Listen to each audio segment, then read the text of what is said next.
신종 코로나 사태에 따라 중국 경제가 휘청거릴 수 있다는 진단이 나오고 있습니다. 중국 의존도가 높은 우리 경제에도 직격탄이 될 수 있습니다. 마지막으로 신종 코로나 바이러스 악재가 우리 경제에 미칠 파장 짚어보겠습니다. 박연신 기자, 먼저 과거 사스나 메르스 사태 때 우리 경제에 남긴 후폭풍, 이 부분부터 짚어볼까요?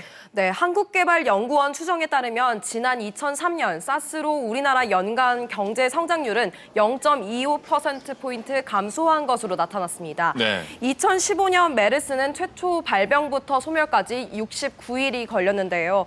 때문에 2015년 연간 경제 성장률이 0.2에서 0.3%포인트 하락했습니다. 네.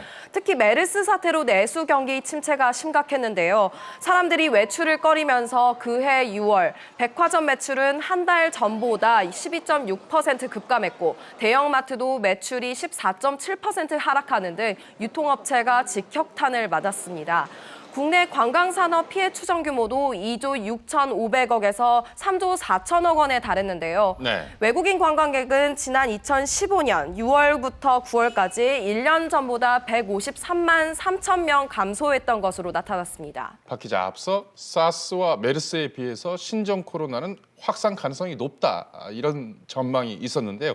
그만큼 경제적 파장도 크지 않을까 우려가 되고 있는데요. 네, 코로나 바이러스가 중국 경제 성장률에 미치는 영향이 사스 때보다 더 클 것이라는 분석이 나오고 있습니다. 노무라 인터내셔널은 올해 1분기 중국의 실질 국내 총생산 증가율이 지난해 4분기의 6%보다 2%포인트 이상 낮아질 수 있다고 추정했습니다. 네. 사스 사태인 2003년 2분기 중국의 성장률은 9.1%로 전분기보다 2%포인트 하락했는데요. 이번에는 그 영향이 더 클 수 있다는 경고입니다. 그렇군요. 중국 경제가 침체되면 우리 수출의 4분의 1을 차지하는 우리 경제 성장률에도 악영향을 미칠 것이란 전망이 나오고 있습니다. 우리 경제에 미칠 악영향이 소비를 넘어서 수출, 생산 활동까지 번지면서 2개 분기 이상 영향을 미칠 수 있을 것으로 보입니다.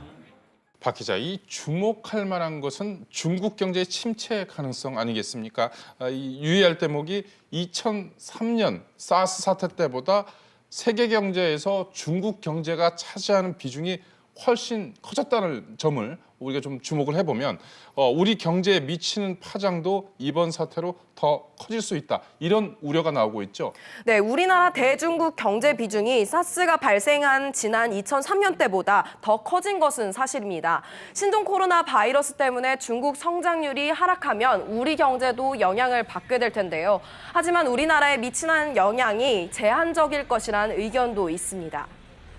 사태가 단기적으로 어느 정도 수습이 될 것 같으면 그 영향의 상당 부분 서비스업 쪽에 영향을 미칠 거기 때문에 우리나라에 미치는 영향은 상당히 제한적일 수밖에 없다.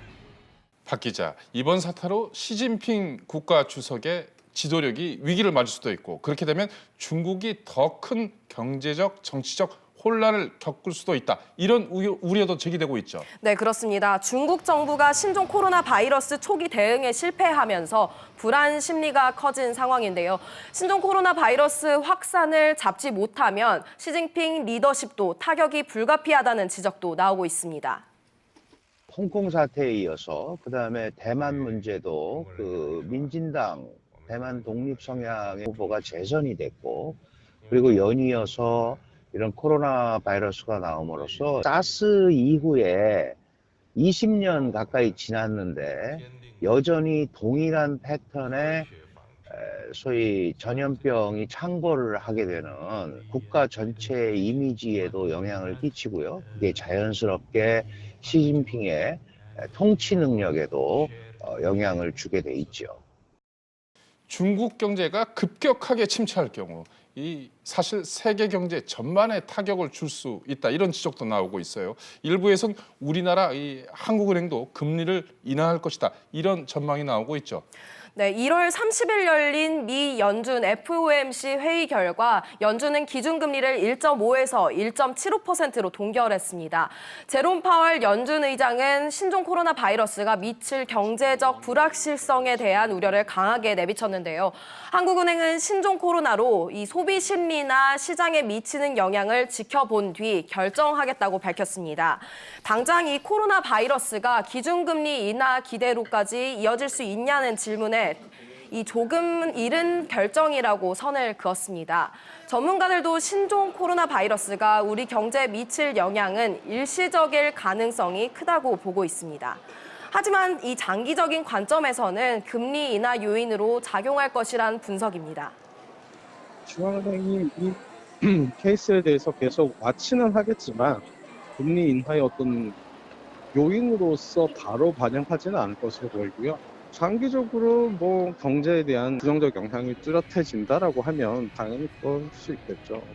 주식시장이라던가 당장 우리가 확인할 수 있는 어떤 센티멘트와 관련된 지표를 보자면 시장도 이건에 대해서는 초반에 이제 일시적으로 주가가 크게 하향 조정되었다가 이제 어느 정도 반등을 하고 이제 조금 사태의 전개 양상을 좀 주시하는 상황이고 더 확진이 되면서 부정적 영향이 심화될 수 있다. 증거나 이런 것들이 없기 때문에 주가가 더 큰 폭으로 조정되지는 않지 않습니까? 네, 아직 사태 초기이기 때문에 경제적 파장을 예단할 수는 없습니다. 앞서 짚어본 대로 짧게는 앞으로 14일 이내, 길게는 몇 개월간 신종 코로나의 확산 여부를 지켜봐야 경제적 파장에 대한 전망을 제대로 할 수 있습니다. 공포는 괴담을 낳고 불신을 만들곤 합니다. SNS는 지금 신종 코로나 괴담과 불신을 빠르게 전파하고 있습니다. IT 산업 발전의 산물인 SNS가 오히려 독이 되고 있습니다. 대형 재난과 재해를 극복하는 과정은 그 사회의 신뢰와 제도를 측정할 수 있는 척도이기도 합니다. 중국이 놀라운 경제 발전을 했다고 하지만 이번 사태 대응을 보면 아직 아닙니다. 우리는 수준이 달라야 합니다. 아니, 수준이 다릅니다. 이번 신종 코로나 확산이 산업화, 민주화를 이룬 우리의 진짜 실력을 발휘할 수 있는 시험대가 될 수 있습니다. 투명한 정부의 대응, 성숙한 시민의식이 전 세계인들에게 메이드 인 코리아의 신뢰를 높여줄 수 있는 기회가 될 수 있습니다.